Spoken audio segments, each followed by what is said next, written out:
এই সংসারে বড়ই বিচিত্র এক শব্দ আছে, মূল্য। এর প্রয়োগ আমরা জীবনেও করে থাকি, আবার ব্যবসাতেও করে থাকি। একজন উদ্যোগপতি সবসময় বলেন, ব্যবসার মূল্য সবসময় উচ্চমান হওয়া উচিত, তাতে লাভ বেশি। অন্যদিকে আরেকজন ব্যক্তি যিনি পরোপকারী, যিনি ঈশ্বরের দর্শনের অভিলাষী, তিনি বলেন জীবনের মূল্য সব থেকে উচ্চমান হওয়া উচিত। অনেক সময় মানুষ কি করে থাকেন, ব্যবসার এই মূল্য তা উচ্চতার শিখরে পৌঁছানোর লোভে জীবনের মূল্য নামিয়ে ফেলেন, যেখানে এই সমগ্র সংসার প্রেমের দ্বারা চালিত হয়। প্রেমই হলো এই সংসারের আধার। এবার যদি আপনি প্রেম করতে শিখে যান, তাহলে ব্যবসাতে নিশ্চিত রূপে লাভের সাথে সাথে কীর্তি এবং যশ লাভও করতে পারবেন।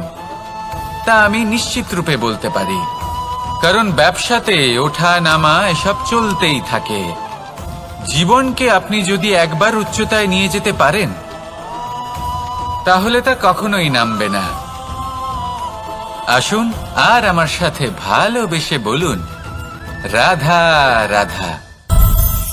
যা বাধা দেয় তা হলো অবরোধ, যা এগিয়ে নিয়ে যায় তা হলো বিকাশ, আর যা ভাগ করে দেয় তা হলো গুণ।